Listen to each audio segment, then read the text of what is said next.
الحمد لله الحنان المنان الذي خلق الإنسان وعلمه البيان والصلاة والسلام على رسوله سيد الإنس والجان وعلى آله وأصحابه ذوي الخير والإحسان أما بعد فأعوذ بالله من الشيطان الرجيم بسم الله الرحمن الرحيم ومن يبتغي غير الإسلام دينا فلن يقبل منه وهو في الآخرة من الخاسرين صدق الله مولانا العظیم۔ بارگاہ رسالت مآب صلی اللہ تعالی علیہ وسلم میں ایک بار درود پاک کا ہدیہ پیش کریں۔ اللہم صلی علی سیدنا و مولانا محمد معدن الجود والکرم وآلہ واصحابہ الکرام وابنہ الکریم وبارک وسلم صلاة دائمة سرمدا ابدا۔ عزیزان گرامی وقار، ایک حدیث پاک ہے، رسول گرامی وقار صلی اللہ تعالی علیہ وسلم ارشاد فرماتے ہیں، ایمان کی حلاوت، ایمان کی لذت، ایمان کی جو شیرینی ہے، مٹھاس ہے، آپ کو ملی ہے یا نہیں ملی ہے یہ میں نہیں بتا سکتا ہوں، لیکن اگر پانا ہے اس کی لذت، اس کی حلاوت، ایمان کی مٹھاس ہوتی کیسے ہے، اس کے لیے حضور پاک صلی اللہ علیہ وسلم نے 3 علامتیں بتائی ہیں۔ جس شخص کے اندر یہ 3 باتیں آ جائیں تو پھر وہ ایمان کی لذت محسوس کر سکتا ہے، ایمان کی مٹھاس اسے مل سکتی ہے۔ ایمان جو ہے صرف داڑھی ٹوپی کا نام نہیں ہے، جبہ کرتے کا نام نہیں ہے، ایمان صرف جھنڈا لے کر گھومنے کا نام نہیں ہے، ایمان ایک الگ کیفیت ہے جس کا سرور بندے کو ملتا ہے، جس کی لذت اور جس کی شیرینی کو وہ بتا نہیں سکتا، اور وہ کیسے حاصل ہوتی ہے؟ 3 چیزیں میرے آقا فرماتے ہیں۔ پہلی چیز، اللہ اور اس کے رسول سے سب سے زیادہ محبت کرتا ہوں، پہلی چیز۔ اور دوسری چیز یہ ہے کہ جس سے بھی محبت کرتا ہے دنیا میں وہ صرف اللہ اور اس کے رسول کے لیے کرتا ہے۔ تیسری چیز ہے، کفر میں واپس لوٹنے کو اتنا سخت سمجھتا ہو جیسے آگ میں ہاتھ ڈالنے کو سخت سمجھتا ہو۔ آگ میں ہاتھ ڈالنا کسی کے لیے آسان ہوگا، لیکن کفر و شرک کی طرف جانے کو سخت ناپسند کرتا ہو۔ یہ 3 چیزیں اگر تمہارے اندر آ گئی تو ایمان کی لذت مل جائے گی، ایمان کی مٹھاس مل جائے گی۔ زندگی میں سب سے زیادہ پرائیورٹی کس چیز کو ہو؟ اللہ اور اس کے رسول کو۔ دوسری چیز، دنیا میں جس سے بھی تعلق بنے گا وہ صرف اللہ اور اس کے رسول کے لیے بنے گا۔ تیسری چیز، کفر کی طرف کبھی لوٹنا پسند ہرگز نہ کرے، بلکہ کفر کا نام سنتے ہی اس کے اندر ایسی ہیبت آ جائے کہ میں آگ میں ہاتھ ڈالنا تو پسند کروں گا لیکن کفر کی طرف ہرگز نہیں جا سکتا۔ یہ 3 چیزیں تمہارے اندر ہیں یا نہیں، آپ آبزرو کر لیں، خود آپ اس کا احتساب کر لیں کبھی بیٹھ کر کے کہ میں زندگی میں سب سے زیادہ کس سے محبت کرتا ہوں۔ اگر اللہ اس کے رسول سے سب سے زیادہ محبت کرتے ہو تو اس کا مطلب ہے کہ پہلی چیز تمہارے اندر آ گئی ہے۔ اور اپنے تعلقات کو دیکھ لو، جس سے بھی آپ کے تعلقات ہیں وہ اللہ اس کے رسول کی رضا کے لیے ہے تو دوسری چیز بھی تمہارے اندر ہے۔ اور تیسری چیز بہت امپورٹنٹ ہے جو اس زمانے کے لیے ہے، کفر کی طرف لوٹنا اتنا ناپسند کرتا ہو جتنا آگ میں جانا بھی ناپسند نہ کرتا ہو۔ یعنی آگ میں جانا جتنا اس کے لیے ناپسند ہے، اس سے زیادہ کفر میں جانے کو ناپسند کرتا ہو۔ یہ چیز اگر آپ کے اندر ہے تو میرے عزیزو ایمان کی لذت مل جائے گی، ایمان کی مٹھاس مل جائے گی۔ اس دور کے حالات کے اعتبار سے میں اگر اب بات کروں، قرآن کی آیت تو 1400 سال سے یہ اعلان کر رہی ہے، وَمَنْ يَبْتَغِي غَيْرَ الْإِسْلَامِ دِينًا فَلَنْ يُقْبَلَ مِنْهُ۔ اسلام کے علاوہ کسی بھی دین کی طرف تم منہ بھی لگائے، توجہ بھی کیے تو قیامت کے دن پھر وہ سب سے بڑے گھاٹے میں ہوں گے، ہرگز قبول نہیں کیا جائے گا۔ میں بات یہاں سے شروع کرتا ہوں کہ آج لوگوں نے اس کو ہلکے میں لینا شروع کر دیا، چاپلوسی کرتے کرتے، خوشامد دوسروں کی واہواہی حاصل کرنے کے لیے کبھی پوجا پاٹ میں بھی شریک ہو گئے، کبھی ان کی رضا حاصل کرنے کے لیے ان کی محفل میں بھی بیٹھ گئے، اللہ اور اس کے رسول کو چھوڑ دیا۔ تمہارے دین میں کمی کس بات کی ہے؟ کتوں کو راضی کرنے کے لیے شیر کبھی کتا نہیں بنتا، ایک بات یاد رکھو، رسول پاک صلی اللہ تعالیٰ علیہ وسلم کا جو سپاہی ہے وہ ہر گھڑی ہر میدان میں سپاہی ہے. اسے کس چیز کی کمی ہے؟ کس چیز کی کمی ہے؟ جو عزت ملی ہے وہ نام مصطفیٰ سے ملی ہے. ایک صحابی ہیں حضرت نعمان، ایک بادشاہ کے ہاں گئے تھے ایمبیسیڈر بن کر کے، ترجمان حضور کے قاصد بن کر گئے تھے. بہت دور ملک تھا، میرے آقا مدینے میں ہیں، لیکن جانتے ہو اس بادشاہ نے آپ کے آنے کے لیے ریشم کا قالین بچھایا، سونے کی کرسی لگائی.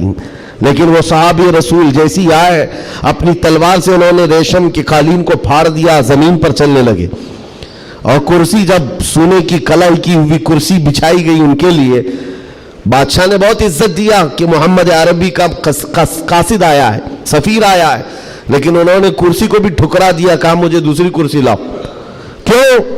صرف اس لیے. اس بادشاہ نے پوچھا کہ اتنا زیادہ غرور ہے عرب والوں میں، اتنا زیادہ ایٹیٹیوڈ ہے محمد عربی کے غلاموں میں، ان کے سفیروں میں؟ صحابی رسول نے کہا نہیں، نہ یہ غرور ہے نہ یہ تکبر ہے. میرے آقا صلی اللہ تعالیٰ علیہ وسلم نے فرمایا ریشم کا استعمال مرد کے لیے حرام ہے، سونے کا استعمال مرد کے لیے حرام ہے. تو میں مدینے میں رہوں تب بھی غلام ہوں، دنیا میں کہیں پر رہوں تب بھی میں غلام ہوں. انہوں نے پاس و لحاظ رکھا ہے نسبت رسول کا. تو پھر وقت کے بادشاہوں کو بھی انہوں نے جھکنے پر مجبور کیا ہے. کس چیز کی کمی ہے مسلمانوں تمہارے پاس؟ کون سی دولت کی کمی ہے؟ سب سے بڑی دولت تو تمہارے پاس یہ ہے. آج تک ایک بہت بڑی بات میں بتاؤں آپ کو، یہ آپ کی مسجد کے امام ہیں، محبت چاہے جتنی بھی کرتے ہوں آپ ان سے، عقیدت جتنی بھی کرتے ہوں، ایک دن ان سے کہہ دینا مولانا عبد الکریم اپنے باپ کا نام لے کر لوگوں کو رکوع میں جھکا کے دکھائے. لوگوں کو اللہ اکبر کہنے کی بجائے اپنے باپ کا نام یا بادشاہ کا نام لے کر سجدے میں جھکا کر کے دکھائے. کوئی جھک سکتا ہے؟ ارے بادشاہ وقت بھی یہاں آ کر کھڑا ہو جائے اور کہے میرے نام سے جھک جاؤ، مجال ہے کوئی ایک بھی پیشانی جھکے گی؟ نہیں جھکے گی. ہاں اگر ایک کمزور کسان کا بچہ بھی حافظ قرآن ہو اور آ کر مصلی پر صرف اللہ کا نام لے، سب کی پیشانیاں جھکتی. یہ خاصہ ہے اس قوم کا کہ اس قوم کو اگر جھکایا جا سکتا ہے تو صرف اللہ کے نام پر، باقی کسی کے نام پر یہ پیشانی نہیں جھکتی ہے. اور آپ کو پتا ہے آج کے دور کا یہ بھارت تو چھوٹا ہے، اکھنڈ بھارت جس پر اکبر بادشاہ راج کرتا تھا، جس میں افغانستان تک کی سیمائیں آتی تھی، اس دور میں ڈکٹیٹر رول ہے، کوئی الیکشن والا بادشاہ نہیں ہے. 40 سال تک بیٹھا ہوا بادشاہ جب نیا دین لے کر کے آیا، اور اس کا نام بھی اکبر تھا، نمازیں بھی اس نے اس طرح بنائی کہ بادشاہ کے نام پر رکوع ہوگا، سجدہ ہوگا. میرے عزیزو، ایسا تمکنت اور ایسے جلال والا بادشاہ، لاکھوں کی فوج ہے اس کے پاس، بڑے بڑے راجے مہاراجے آنکھ نہیں ملا سکتے تھے. لیکن جب اس نے یہ کہا کہ عبادت میں بادشاہ کے نام پر جھکنا ہوگا، صرف 25 سال کی عمر کا مجدد الفسانی کھڑا ہو گیا، کہا نہیں یہ پیشانی جھکے گی تو صرف اللہ کے نام پر.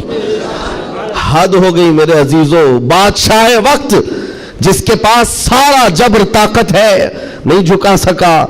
اور جھکانے کے لیے اس نے ایک بار کیا کیا، دربار میں اتنا چھوٹا سا دروازہ بنایا کہ آنے والا جھک کر کے ہی آئے. جو بھی دربار میں آئے وہ جھک کر، سیدھا آ نہیں سکتا تھا، اتنی چوکھٹ چھوٹی بنا دی. مجدد صاحب رحمت اللہ تعالیٰ علیہ کو بلایا گیا تھا دربار میں کہ یوں تو یہ جھکتا نہیں، لیکن دربار میں آنا ہے تو کیسے آئے گا. جب وہ قریب پہنچے دیکھا کہ اتنی چھوٹی چوکھٹ بنی ہوئی ہے اور یہاں جانے کے لیے رکوع کی حالت میں جانا پڑتا ہے. وہ اللہ رب العزت کا ایسا بندہ، رسول پاک کا سپاہی، اپنے دین کا محافظ، دیکھتا ہے جانا ہے ٹھیک ہے جائیں گے، لیکن جس وقت داخل ہونا تھا وہ نہ جھکے، نہ ہی رکوع کیا، نہ ہی پیشانی جھکائی، پہلے پیر اندر ڈال دیا، پیر اندر ڈال دیا. جیسے سامنے لوگوں نے دیکھا کہ لوگ پیشانی پہلے اندر ڈال کر کے آتے تھے، اور یہ عالم دین ہے کہ پیر اندر ڈال کر کے آ رہا ہے. یہاں جیسی آئے تو لوگوں نے یہ اعلان کیا کہ بادشاہ کی بڑی توہین ہوئی، بادشاہ کی بڑی توہین ہوئی. پاؤں دکھا کر کے آ رہا ہے یہ مولوی، قدم دکھا کر کے آ رہا ہے. آپ نے کہا بادشاہ کی توہین میں نے نہیں کی، بادشاہ نے خود اپنی توہین کروائی ہے.